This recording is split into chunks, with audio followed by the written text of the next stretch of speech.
Hi guys, let's revise our entire costing in 31 minutes 18 seconds.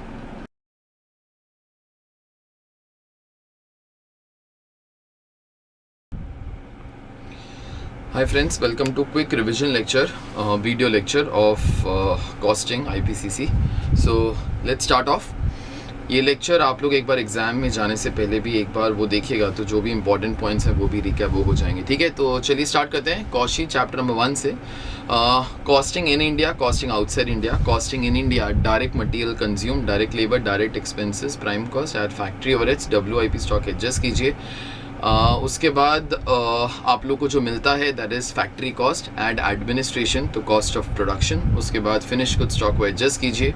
उसके बाद जो मिलता है that COGS and S&D, cost of sales at profit gate sales. Okay, अगर costing outside India है then in that case admin will start to get merge with S&D. ठीक है. अच्छा, every stock is valued at cost. Raw material stock is always valued at purchase cost. उसके बाद आप लोगों का WIP stock is valued at cost. Cost का मतलब उसके ऊपर वो देख लो, so therefore DM, DL, DE and factory overheads.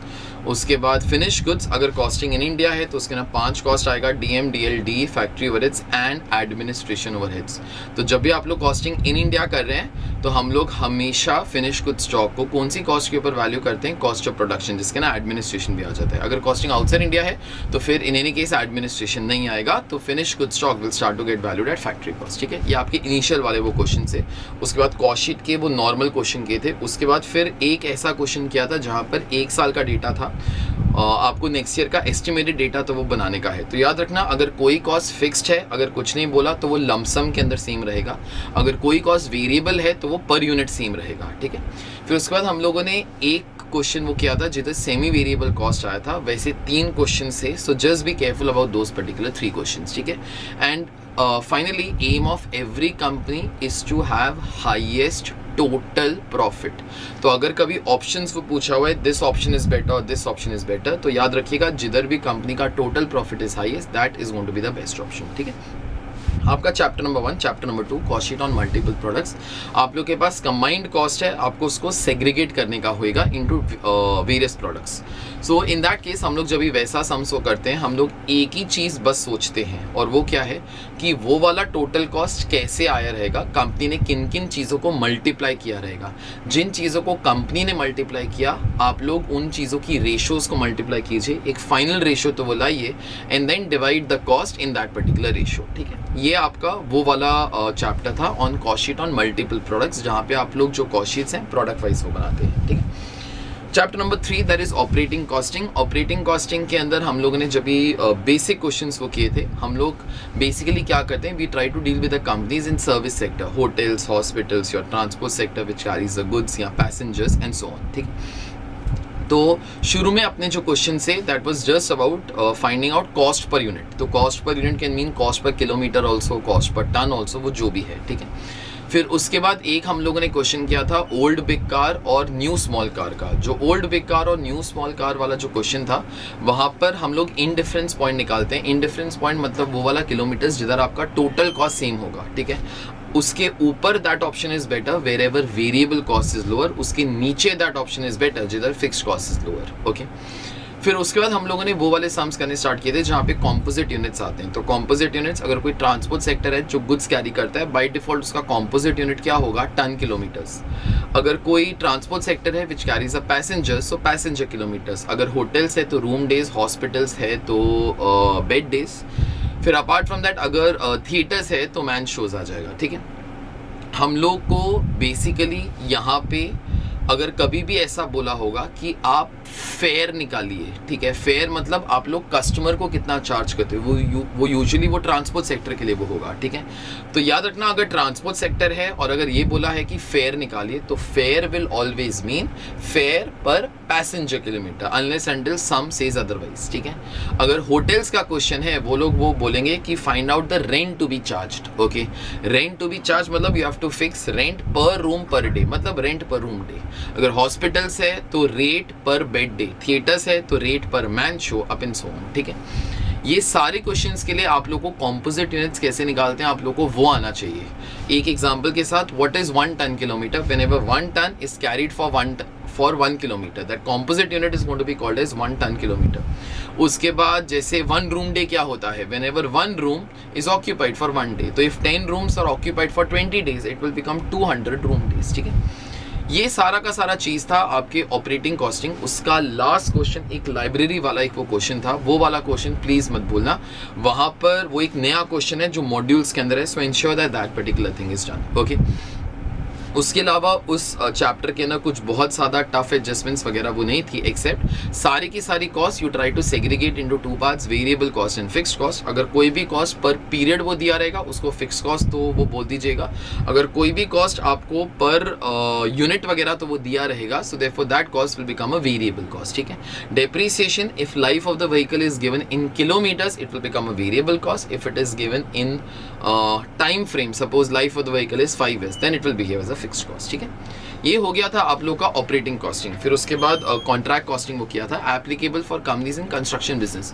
हम लोग सारे के सारे चैप्टर के अंदर सिर्फ एक ही काम वो कर रहे हैं, we are trying to prepare books of accounts of the construction company. ठीक है, हर साल जैसे ही वो खत्म होगा, जो आपका कंस्ट्रक्शन कंपनी है वो जाएगा आर्किटेक्ट के पास, एक सर्टिफिकेट लेगा, उसके ऊपर जो अमाउंट लिखा होगा that will be called as work certified, which is always valued on the basis of contract price. Work uncertified will always get valued on the basis of cost. ठीक है, हर साल का आप अकाउंट्स वगैरह क्लोज कीजिए, उसके बाद नोशनल प्रॉफिट आ जाएगा. नोशनल प्रॉफिट कहने से कुछ जाएगा पीएनएल अकाउंट को या कॉस्टिंग पीएनएल अकाउंट को, और बाकी चला जाएगा पीएफसी को. कितना जाएगा वो आपके 4 स्टेजेस के ऊपर वो डिपेंड करता है. अगर आपका stage of completion less than 25% है, so therefore amount to be transfer to PNL account is 0. अगर वो 25 to 50% है, 25% और मोर बट लेस देन 50%, तो notional profit into 1/3 into cash received upon work certified. अगर सपोज वो 50% या उससे वो ज़्यादा है लेकिन अभी तक कंप्लीट नहीं हुआ, so therefore in that particular case आपका यहाँ पर जो फॉर्मूला होगा 1/3 के बदले में 2/3. और कभी अगर कॉन्ट्रैक्ट पूरा का पूरा कंप्लीट हो गया then transfer complete amount to PNL account. ठीक है, शुरू में हम लोगों ने एक बेसिक क्वेश्चन किया था, फिर 2 क्वेश्चंस किए थे जिधर बैलेंस शीट भी आया था. याद रखना, बैलेंस शीट के अंदर आपका contract account will appear as a WIP stock. Okay, will appear as a WIP stock. So therefore वहाँ पे हम लोग क्या कर लेते हैं, work certified plus work uncertified, उसके बाद less cash received from the contractee जो अपने लिए एडवांस होएगा, उसके बाद लेस पीएफसी. जितना भी ये फाइनल फिगर है वो आपकी बैलेंस शीट के एसेट साइड पे आप लोगों को वो दिखाई देगा. ठीक है, once we have done this, उसके बाद हम लोगों ने एक क्वेश्चन किया था जिधर एस्केलेशन क्लॉज आया था. Escalation clause is basically that whenever prices of materials and wage rates increase beyond a certain level, contractee जो है कॉन्ट्रैक्टर को एक एक्स्ट्रा अमाउंट देगा जिसको हम लोग एस्केलेशन क्लॉज बोल देते हैं. एस्केलेशन क्लॉज का 2 rules. Escalation clause is only to compensate for the price rise and for the wage rate increase, not for the quantity part. Okay, that is one thing. Second particular thing, escalation clause की वजह से किसी को profit नहीं वो होना चाहिए. It is for restoration of profits, it is not for making profits, it is for restoration of profits. ठीक है, फिर उसके बाद नॉर्मल लॉस वो लॉस होता है जो कॉन्ट्रैक्टर को बेयर वो करना चाहिए, मतलब जो कॉन्ट्रैक्ट को ही बेयर करना चाहिए, हेड ऑफिस नहीं बेयर करेगा. अगर एबनॉर्मल लॉस वो होता है तो then in that particular case head office will bear. अगर कुछ नहीं बोला, every loss should be treated as abnormal loss in this chapter. ठीक है, हर एक सब्सिक्वेंट ईयर के अंदर 2 चीज़ें पहले कैरी फॉरवर्ड करो. एक closing WIP becomes opening WIP, एक उसके बाद closing PFC becomes opening PFC. अगर क्लोजिंग मटेरियल्स एट साइड था फिर वो भी ओपनिंग मटेरियल्स एट साइड बन जाएगा. ठीक है, फिर उसके बाद हमारे एस्टिमेटेड प्रॉफिट्स के क्वेश्चन स्टार्ट हुए थे. Stage of completion is 85% or more, and information of estimated profits is given to you. Instead of following your normal formula, follow this formula: estimated profit into cash received upon work certified into work certified upon contract price. ठीक है, ये जो सारे के सारे rules हैं, these are to be followed in absence of information. अगर कुछ क्वेश्चन के अंदर वो दिया हुआ है कि कंपनी इतना अमाउंट ही पीएनएल अकाउंट को ट्रांसफर करती है, then please you all follow the instructions. ठीक है, ये हो गया आप लोग का कॉन्ट्रैक्ट कॉस्टिंग.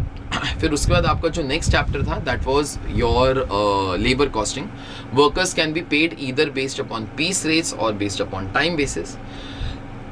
टाइम बेसिस के अंदर वेज रेट्स कैसे डिसाइड होता है, सॉरी टोटल वेजेस कैसे वो डिसाइड वो होता है, that is wage rate per hour into number of hours worked. और पीस रेट सिस्टम के अंदर number of units produced into rate per unit. चाहे रेट पर आवर हो चाहे रेट पर यूनिट हो, rates have to be told to the workers before he starts the work. ठीक है, और अगर वर्कर एफिशिएंट है आप लोग उसको वो बोनस दो. बोनस के लिए आप लोग को उस बंदे का एफिशिएंसी को निकालना पड़ेगा. एफिशिएंसी के लिए आपको उसका एक्चुअल काम उसके स्टैंडर्ड काम के साथ कंपेयर वो करना चाहिए। तो स्टैंडर्ड काम मतलब इन this case standard time. Standard time का मतलब क्या होता है, सपोज अगर मैं वो बोलूँ 1 यूनिट शुड टेक 2 आवर्स, तो this is nothing but the standard time. अगर वर्कर इससे अच्छा काम करता है उसको वो बोनस देंगे, अगर इससे वो बुरा काम वो करता है तो बोनस नहीं आएगा, ठीक है। And standard time should always include a provision for normal idle time, ठीक है। Halsey Rowan 2 most popular people under the time basis system, उन लोगों को पहले उनका बेसिक वेजेस तो दे दो, that is number of hours work into rate per our. फिर उसके बाद इन दिस केस अगर वो लोग एफिशिएंट हैं तो हालसे क्या बोलता था, bonus will be equal to 50% of time saved into rate per hour. Question के अंदर कुछ नहीं बोला तो 50% लो, कुछ और बोला है, यू फॉलो द इंस्ट्रक्शंस, ठीक है। तो रोवन के अंदर time saved upon time allowed into basic wages, ठीक है। फिर बीच में एक इंपॉर्टेंट क्वेश्चन वो किया था जहाँ पे वर्कर लोग ने हम लोग को कमिट किया था कि वो लोग हमको एक्स्ट्रा प्रोडक्शन देंगे तो हम उनको एक्स्ट्रा बोनस देंगे, ओके। तो अगर वर्कर लोगों ने अपना कमिटमेंट फुलफिल किया फिर आप भी करो, ठीक है। फिर उसके बाद हम लोगों ने वो वाले क्वेश्चंस किए थे जहाँ पे कस्टम मेड स्कीम थी। कस्टम मेड मतलब सम आपको सम के अंदर ये पूरा का पूरा स्कीम डिस्क्राइब करेगा, you follow the instructions and get the answer, ठीक है। इफेक्टिव आवर्ली रेट का मतलब क्या होता है, इफेक्टिव आवर्ली रेट मतलब total wages including bonus divided by time taken, मतलब बोनस जोड़ के आपको रेट पर आवर वो कितना मिल गया, ठीक है। फिर उसके बाद जब भी पीस रेट के क्वेश्चन स्टार्ट किए थे, पीस रेट के अंदर you have your Taylor, Merrick and Gantt's, जिसका जो फॉर्मूला आप लोग घर से अगर याद करके जाएंगे for examination I will be slightly better, ठीक है। फिर उसके बाद हम लोगों ने ग्रुप बोनस वाली स्कीम्स भी की थी। ग्रुप बोनस के अंदर क्या होता है, पहले ये देख लो कि टीम एफिशिएंट है कि नहीं। एक बार टीम एफिशिएंट है तो टीम का बोनस निकालो, फिर उसके बाद साम के ना वो दिया जाएगा कि ये वाला जो बोनस है how you have to divide it among the various group members, you follow the instructions, ठीक है। अपने बीच में 3 क्वेश्चन थे for labour turnover. Labour turnover is a rate of change of the labour workforce. वहाँ पे आपके पास 3 मेथड से, separation method, replacement method, flux method. Flux के अंदर भी वी हैव डन 2 थिंग्स, एक ओल्ड फ्लक्स मेथड, एक न्यू फ्लक्स मेथड, ठीक है। आप लोग सबसे पहले सेपरेशन मेथड के अंदर न्यूमरेटर में क्या लेते हो, कितने लोग छोड़ के गए। रिप्लेसमेंट के अंदर क्या करते हो, जितने लोग छोड़ के गए उसके बदले में कितने वर्कर्स आ गए, ठीक है। और उसके बाद जो फ्लक्स मेथड है वो आप लोग बुक्स के अंदर वो देख लीजिएगा, वहाँ पे 2 मेथड्स है, एक ओल्ड एक न्यू। न्यू के अंदर हम लोग जो न्यू फ्लक्स मेथड है we take number of accessions, okay, जहाँ पे वो वाले वर्कर्स भी आ जाते हैं जो एक्सपेंशन प्रोग्राम की वजह से जो ज्वाइन हुए, ठीक है। आपके लेबर कॉस्टिंग के लास्ट 2 या 3 क्वेश्चन वर बेसिकली देयर, जो वर्कर्स लोग को हम लोग फिक्स सैलरीज वगैरह वो देते हैं, how to divide that wages among the various jobs. उसके अंदर एक जॉब कार्ड सिस्टम है, एक परसेंटेज मेथड है, ठीक है। जॉब कार्ड सिस्टम के अंदर वर्कर को जो भी वेजेस वगैरह तो वो दिया जाएगा, ठीक है। That is one thing that is called as C2C, okay. C2C का मतलब क्या होता है, it is the total wages paid by the company to the worker. उसके अंदर अलाउंसेस, परक्यूजिट सब आ जाएगा, उसके अंदर एम्प्लॉयर का contribution towards PF and ESI भी आ जाएगा, ठीक है। जॉब कार्ड के हिसाब से जो आवर्स होगा, ओके, तो C2C divided by the total hours that he was suppose to work, ठीक है। वो आपको एक लेबर आवर रेट वो दे देगा। फिर उसके बाद जिधर जिधर वर्कर वो जाएगा वो वाला लेबर आवर रेट उधर अप्लाई होता जाएगा। अगर कोई आवर्स यहाँ पर वो रह गए then those will be treated as abnormal idle time, will get transfer to costing period account, ठीक है। ये लेबर कॉस्टिंग था। उसके बाद नेक्स्ट चीज़ जो आपका है that is stock valuation. Stock valuation के अंदर बस 2 ही चीज़ें तो वो इंपॉर्टेंट है। First particular thing ABC analysis, category A, category B, category C, most important stocks, less important stocks, least important stocks, ठीक है। तो 70% by value, 10% by number, category A, 10% by value, 70% by number, category C। उसके बाद 20% in terms of value, 20% in terms of number, okay. फिर उसके बाद stock valuation के ना एक और वो क्वेश्चन था, परचेस कॉस्ट का मतलब क्या। तो अगर याद होगा तो परचेस कॉस्ट के ना एक कॉस्ट नहीं आता, 6 कॉस्ट आता है। ट्रेड डिस्काउंट लेस करने के बाद जो कॉस्ट वो आता है that will be called as basic purchase cost. उसके बाद फिर any other expenses incur to bring the goods to the factory gate, मतलब जो आपका कैरेज इनवर्स वगैरह वो होता है। फिर उसके बाद आप लोग का एनी इनडायरेक्ट टैक्सेस और duties to be borne by the buyer of the goods. फिर जो भी पॉइंट नंबर 3 के अंदर था, अगर उसके लिए आपको कुछ वो क्रेडिट वगैरह वो मिल जाएगा आपके वो सेनवैट वगैरह स्कीम्स के ना, तो फिर आप वो लेस वो कर दीजिए। Cash discount receive should be वो इग्नोर्ड। पैकिंग चार्जेस जो हैं वो कंसिडर करने का है, ठीक है। अगर कंटेनर्स रिटर्नेबल होंगे then you forget that particular thing, ठीक है। उसके बाद divide this entire thing by number of units that you thought you will be able to consume, that is units purchase minus all the losses. ठीक है, ये हो गया आपका चैप्टर नंबर 6। चैप्टर नंबर 7 पर वो आते हैं, that was budgetary control. Budgetary control के अंदर ज़्यादा कुछ वो बोलने वाला वो नहीं है, एक्सेप्ट फर्स्ट जितना डिटेल्स हो सकता है उतना डिटेल्स दिखाइएगा। फर्स्ट, सेकंड, जो भी बजट वो पूछा है नाम के हिसाब से काम करना स्टार्ट करो। सबसे पहले अगर प्रोडक्शन बजट है आपको quantity produced of finish goods चाहिए, ठीक है। फिर उसके बाद अगर परचेज बजट है आपको quantity purchased of raw material वो चाहिए, लेकिन उसका कॉस्ट भी निकालिएगा रुपीस के अंदर। अगर सेल्स बजट है तो क्वांटिटी भी निकालिए और सेल्स भी निकालिए, मतलब quantity you all can multiply by selling price, ठीक है। बस तो इतना ही करेंगे। आपका जो वो बजटरी कंट्रोल है वो इसी के आसपास था। फॉर अ स्मॉल एग्जांपल, अगर कभी वो लेबर बजट तो वो पूछ लिया तो आपको लेबर कॉस्ट चाहिए, लेकिन आवर्स का डेटा भी वो निकालिएगा, ठीक है। कभी अगर वो ओवरहेड्स पूछा तो ओवरहेड्स जितना भी डिटेल्स हो सकता है try to show those particular details, ठीक है। वो लोग आपको वो सिचुएशंस वगैरह वो देंगे और जो बजट वो लोग आपको तो वो बोलेंगे वो बना के तो वो दे दीजिएगा, ठीक है। अच्छा, उसके अंदर किधर ना किधर हमारे वो क्वेश्चन से कैश बजट्स वाले, बी केयरफुल, अगर वहाँ पे आपको कुछ मिनिमम बैलेंस वगैरह तो वो रखने का होएगा, वो वाले क्वेश्चन ज़रा ध्यान से वो देखकर ही वो जाइएगा। वहाँ पे एक एडजस्टमेंट वो आता है salaries and wages and salaries. Salaries and wages हो या वेजेस एंड सैलरीज हो, हम लोग बाय डिफॉल्ट उसको वेजेस की तरह ही ट्रीट करते हैं। Wages accrue every day but salaries only accrue on the first of every day, तो उसके हिसाब से आपका जो ट्रीटमेंट है शायद वो बदल जाता है, ठीक है। ये हो गया आपका बजटरी कंट्रोल। उसके बाद absorption costing. Absorption costing applies to overheads, fixed overheads and mainly to those fixed overhead which are dependent upon quantity produced. Absorption costing 6 methods, output method, machine hour, labour cost, material cost, prime cost, ठीक है। तो BOH upon BLA will give you absorption rate, और BLA के लिए ये वाले 6 options हैं जो मैंने बोले। जब भी काम सच्ची के अंदर स्टार्ट होगा आप लोग अपना एब्जॉर्प्शन रेट अप्लाई कीजिए। एब्जॉर्ब्ड अमाउंट मिल जाएगा, एक्चुअल अमाउंट मिल जाएगा, अंडर या ओवर एब्जॉर्प्शन भी मिल जाएगा। अंडर या ओवर एब्जॉर्प्शन के लिए 4 option, carry forward, cost of sales, फिर उसके बाद आपका सप्लीमेंट्री, पार्टली कॉस्टिंग P&L, ठीक है। अगर आपका सिर्फ यही एक बेसिक क्वेश्चन है हाउ टू ट्रीट अंडर या ओवर एब्जॉर्प्शन, ठीक है, तो उसके अंदर अपना best method is partly supplementary, partly costing P&L। वहाँ पे वो वाला ओवरहेड्स जो एक्स्ट्रा खर्चा हुआ आपकी गलती की वजह से वो आपका नुकसान है, take it to P&L account, और बाकी के लिए try to follow best method, that is supplementary method, ठीक है। 3 ways of finding out your absorption rate. पूरी कंपनी का एक rate called as blanket method, एक डिपार्टमेंट का एक rate called as departmental method, एक से ज्यादा rate for one department, that is called as further breakup method, ठीक है। अगर नॉर्मल क्वेश्चन से मतलब स्पेसिफिकली अंडर या ओवर एब्जॉर्प्शन के बारे में वो नहीं है तो by default you will always follow which method, carry forward. तो आपकी बुक्स ऑफ अकाउंट्स के अंदर जो अमाउंट चार्ज होएगा that will B strictly only absorbed amount, क्योंकि अंडर या ओवर एब्जॉर्प्शन आप लोग कैरी फॉरवर्ड कर रहे हो, ठीक है। ये हो गया आपका एब्जॉर्प्शन कॉस्टिंग। एब्जॉर्प्शन कॉस्टिंग के अंदर जॉब कॉस्टिंग वगैरह के अंदर भी सिर्फ एब्जॉर्प्शन कॉस्टिंग ही आ जाता है, ओके। तो इन एनी केस जॉब्स को ओवरहेड्स अप्लाई करने के लिए ही एब्जॉर्प्शन कॉस्टिंग इज देयर, ठीक है। कभी अगर कोई कंपनी ब्लैंकेट मेथड फॉलो करता है और अगर आपको ओपिनियन पूछा कि कोई बेटर मेथड तो वो रेकमेंड तो वो कीजिएगा। इन that case instead of following blanket method departmental method will be slightly better, ठीक है। हम लोगों ने मेरे ख्याल से एक क्वेश्चन तो वो ऐसा वो किया था, ठीक है। चलिए, once this particular thing was done, your overheads, तो ओवरहेड्स के अंदर आपका शुरू वाले जो क्वेश्चन है those were all about departmental rates कैसे निकालने का। Departmental rates in this case allocation, apportionment, reapportionment, BOH मिल जाएगा, divide by your BLA, absorption rate मिल जाएगा। एब्जॉर्प्शन रेट प्रोडक्ट्स को वो अप्लाई कीजिए तो आपको जो ओवरहेड्स का अमाउंट है वो मिल जाएगा, ठीक है। फिर आप लोग का जब भी रीअपोर्शनमेंट होता है उसके 3 केसेस आते हैं। कौन सा? डायरेक्ट मेथड, मतलब service departments do not serve each other.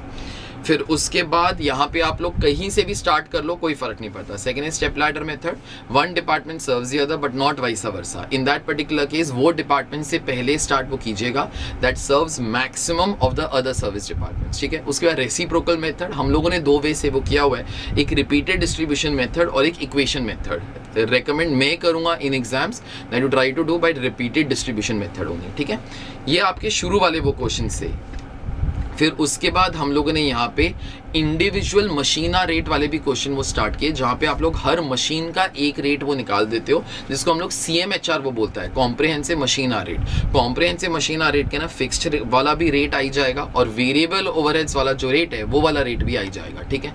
बस तो सारे के सारे एक्सपेंसेस जो भी मशीन के थे, अगर कोई डिपार्टमेंट का खर्चा है उसको अपोर्शन करो टू द मशीन, आप लोग को BOH वो मिल जाएगा, divide bye number of machine hours, आप लोग को CMHR मिल जाएगा, ठीक है। एक और चीज़ वहाँ पे एक क्वेश्चन के अंदर वो आया था कि लेबर आवर्स के ना नॉर्मल आइडल टाइम इंक्लूडेड होता है, लेकिन मशीन आवर्स का नॉर्मल आइडल टाइम करके कुछ होता ही नहीं है। तो मशीन का जो भी आवर्स होता है those always number of working hours, ठीक है। ये हो गया आप लोग का योर ओवरहेड्स का चैप्टर। रिकंसिलेशन, मेनली कॉस्टिंग और फाइनेंशियल का प्रॉफिट अलग क्यों होगा? Mainly because of 3 reasons. First, अगर आप अंडर या ओवर एब्जॉर्प्शन को आप कैरी फॉरवर्ड करते हो तो कॉस्टिंग के ना एब्जॉर्ब्ड अमाउंट आएगा, फाइनेंशियल अकाउंट्स के ना एक्चुअल अमाउंट आएगा, तो डिफरेंस आ जाएगा। अंडर या over valuation of stocks, okay, by default अगर कुछ नहीं बोला, रॉ मटेरियल का स्टॉक सेम ही रहेगा, WIP का स्टॉक जो है वो सेम ही रहेगा, लेकिन फिनिश गुड्स का स्टॉक कभी भी सेम नहीं रहेगा, ओके। रॉ मटेरियल और WIP का अगर अलग होएगा तो सम आपको तो वो बता देगा, अगर नहीं बताया RM और WIP तो सेम है, लेकिन फिनिश गुड्स का stock you always value based upon costing principles, ठीक है। फिर उसके बाद last difference, incomes and expenses only appearing in financial books. एक अकाउंट तो वो बनाते हैं, लेफ्ट हैंड साइड पे you all can write on any profit, से that you were writing costing profit, on the credit side you all can write on financial profit, ठीक है। जिस साइड पे कॉस्टिंग प्रॉफिट वो लिखोगे उसके उल्टे साइड पे कॉस्टिंग इंक्रीज फाइनेंशियल डिक्रीज, जिस तरफ पे फाइनेंशियल प्रॉफिट वो लिखोगे उसके opposite financial increase costing decrease, ठीक है। अच्छा, फिर अगर आपके पास फाइनेंशियल प्रॉफिट नहीं है तो आप मैन्युफैक्चरिंग, ट्रेडिंग और P&L अकाउंट बनाइए। अगर आपके पास कॉस्टिंग प्रॉफिट नहीं है आप कॉस्ट शीट बनाइए, और उसके बाद रिकंसिलेशन, आपका रिकंसिलेशन जो अकाउंट है वो टैली हो जाएगा, ठीक है। उसके बाद इंटीग्रल, नॉन इंटीग्रल वो मेरे को यहाँ पे ज़्यादा डिस्कस करने की कोई वो ज़रूरत नहीं है, क्योंकि that is a entry based chapter, तो मेरे ख्याल से that you will be able to manage also, ठीक है। तो उसके ना मेरे ख्याल से कोई बहुत बड़ी बात नहीं है। फिर उसके बाद जो आपका नेक्स्ट चैप्टर है that is your process costing. Process costing, अगर स्टेटमेंट ऑफ इक्विवेलेंट आउटपुट नहीं दिया हुआ, अगर स्टेटमेंट ऑफ इक्विवेलेंट आउटपुट मतलब आपके पास क्वेश्चन के ना स्टेज ऑफ कंप्लीशंस वगैरह वो नहीं है, तो देन इन दैट केस आप लोग नॉर्मल कॉस्ट के साथ वो खेलिए। नॉर्मल कॉस्ट कैसे कंप्यूट होता है? DM + DL + DE + factory overheads less scrap value of normal loss divided by expected output, ठीक है। And output of one process will become input of the next process, ये तो आप लोग को याद है ही, ठीक है। ये वाला चीज़ हो गया। फिर उसके बाद आप लोगों ने प्रोसेस कॉस्टिंग है ना डिपार्टमेंटल वाले क्वेश्चंस भी किए थे, जहाँ पे स्टॉक रिजर्व वगैरह वो आता है, ठीक है। स्टॉक रिजर्व का 2 इफेक्ट होता है, एक वो बैलेंस शीट के से लेस हो जाता है, और दूसरा वो आपके कॉस्टिंग P&L अकाउंट के डेबिट साइड पे आ जाता है, ओके। प्रोसेस कॉस्टिंग है ना, इसके बाद हम लोगों ने जो क्वेश्चन स्टार्ट किए थे वो थे how to value WIP stock, जहाँ पे स्टेज ऑफ कंप्लीशन आता है। By default we always follow FIFO method, that is one thing, ठीक है। अगर FIFO method is not possible then you try to follow weighted average method, और FIFO method कब possible नहीं होता?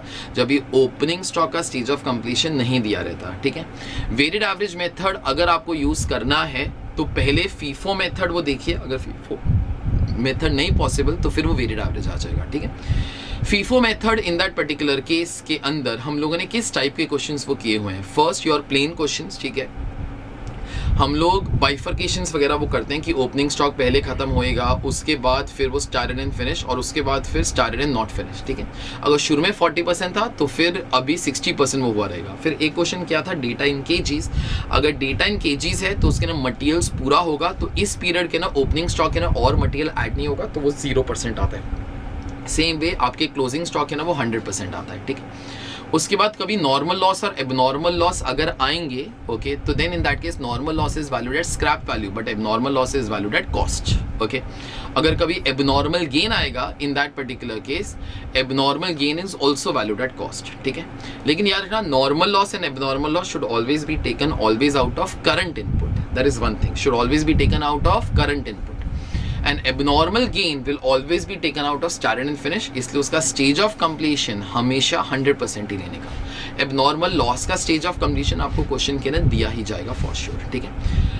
ये हो गया प्रोसेस 1 वाले क्वेश्चन। जब ये प्रोसेस 2 वाले क्वेश्चंस किए थे तो यार ना प्रोसेस 2 के ना प्रोसेस 1 का मटेरियल्स हमेशा 100% होएगा, तो ओपनिंग स्टॉक के अंदर और मटेरियल्स पिछले प्रोसेस का ऐड नहीं होगा क्योंकि वो ऑलरेडी 100% था, ठीक है। P2 will always have full of P1 क्योंकि P1 ने कंप्लीट किया तो ही तो P2 को वो ट्रांसफर किया, ठीक है।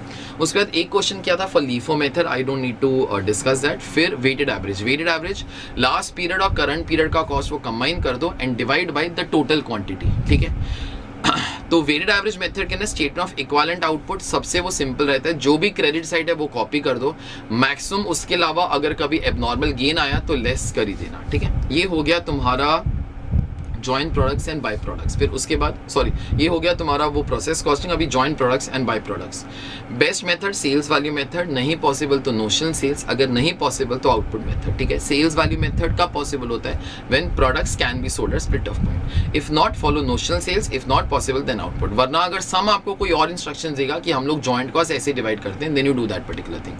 बाय प्रोडक्ट सम पढ़िएगा, there are two options for you. What are the two options? Either you treat it as scrap or you treat it as joint product. जो भी sum बोलेगा you have to do that particular thing. sum के ना किधर से hints को extract करना। अगर कभी बोला है by product का profit है, मतलब you are treating it as joint product। अगर कभी ये बोला है कि by product का cost निकालो, मतलब you are treating that particular thing as joint product। अगर कभी ये बोला है उसका sales value कोई कॉस्ट के अंदर से कम कर दो, मतलब you are treating it as scrap, ठीक है। तो दीज आर द हिंट्स जिसकी वजह से आपको पता चल सकता है it is a joint product और it is treated as a scrap, ठीक है। फिर उसके बाद डेप्थ ऑफ प्रोसेसिंग का मतलब क्या होता है कि आगे प्रोसेस करें या ना प्रोसेस करें, ठीक है। उसके लिए आप फाइनल सेल्स वैल्यू लीजिए minus sales value split off point, that will give you extra revenue minus extra cost, that will give you extra profit और एक्स्ट्रा लॉस, ठीक है। चलो ये वाला काम भी हो गया, once this particular thing is done. फिर उसके बाद हम लोगों ने EOQ का चैप्टर किया था। EOQ आपका एक होता है total ordering cost TCA, A upon Q into CA। उसके बाद एक होता है carrying cost TCI, Q/2 into CI। दोनों आर कॉन्फ्लिक्टिंग कॉस्ट, दोनों को मिनिमाइज नहीं कर सकते, इसलिए हम लोग T को मिनिमाइज करते हैं। वो वाला Q जिधर T सबसे कम होता है that is going to be called as EOQ, ठीक है। और Q का मतलब क्या होता है? Number of units of raw materials to be ordered at one time. तो एक बारी में कितना यूनिट्स ऑर्डर करने का Q के अंदर भी अगर आपको T सबसे कम चाहिए तो which quantity to order EOQ, ठीक है। EOQ is the best option, लेकिन कभी कभी सप्लायर अपने पास आएगा और अपने को शायद एक बड़ा ऑफर दे दे जिसके ना वो अपने को डिस्काउंट ऑफर कर दे, तो फिर आप लोग वो वाले ऑफर्स को इवैल्यूएट करना और इवैल्यूएट करते वक्त try to find out T including purchase cost, जिधर भी वो सबसे कम है that option is the best option. If ever EOQ is not possible try to remain closest to EOQ। हम लोगों ने दो क्वेश्चंस ऐसे मेरे ख्याल से कर रखे हैं। अच्छा, EOQ का मिलता जुलता एक कंसेप्ट था ऑफ ORS, जहां पे आप लोग ये पता लगाते हो एक बार में कितना यूनिट्स ऑफ फिनिश गुड्स बनाने का, ठीक है। आपका नेक्स्ट चैप्टर जो था that was when to order. When to order you always order at ROL। ROL is calculated using 0% risk, maximum consumption into maximum lead time plus buffer stock if any. उसके बाद maximum possible stock level, सबसे ज्यादा stock अपने पास कभी होएगा जब भी consumption सबसे कम होएगा, तो ROL minus minimum consumption into minimum lead time plus EOQ या फिर ROQ, ओके। फिर उसके बाद minimum desirable stock level is ROL minus average consumption into average lead time, and lastly average stock is maximum stock plus minimum stock upon 2, ठीक है। ये आपका वो वाला चैप्टर था। बस याद रखिएगा कि जब आप लोग Q निकालते हो उसके लिए आपको A चाहिए, ठीक है। A का मतलब क्या होता है? Number of units of raw materials to be purchased at one time, ठीक है। उसके बाद योर स्टैंडर्ड कॉस्टिंग, जहां पे आप लोग मटेरियल वैरायंसेस निकाले, लेबर वैरायंसेस निकाले, वेरिएबल ओवरहेड्स, फिक्स्ड ओवरहेड्स, उसके बाद सेल्स, उसके बाद प्रॉफिट, ठीक है। Material, labour and variable overheads are dependent upon output, whereas fixed overheads, sales and profit are dependent upon period, ठीक है। मटेरियल के अंदर प्राइस आता है, फिर यूसेज आता है, यूसेज का 2 पार्ट होता है, मिक्स एंड यील्ड। लेबर के अंदर रेट आता है, टाइम आता है, टाइम का 3 पार्ट होता है, idle time, mix and efficiency. याद रखना आइडल टाइम के लिए प्लीज टेक स्टैंडर्ड रेट, ठीक है, प्लीज टेक स्टैंडर्ड रेट, ठीक है। फिर वेरिएबल ओवरहेड्स के अंदर जो आपके आवर्स होंगे दो शुड बी आवर्स वर्क, क्योंकि इलेक्ट्रिसिटी आइडल टाइम के लिए वो नहीं लगता है। उसके बाद fixed overheads are dependent upon period, एक पीरियड के अंदर क्या होना चाहिए था, एक पीरियड के अंदर क्या हुआ, वहाँ पे एक टोटल वैरिएंस आएगा, फिर broken up into expenditure and volume, volume का 3 पार्ट, कैपेसिटी, उसके बाद आइडल टाइम एंड एफिशिएंसी। फिर उसके बाद हम लोगों ने सेल्स वैरायंसेस किए थे। सेल्स वैरायंस के ना एक टोटल वैरायंस आता है, ओके। फिर उसके बाद selling price variance and sales volume variance, sales volume variance का 2 part, mix and quantity variance, ठीक है।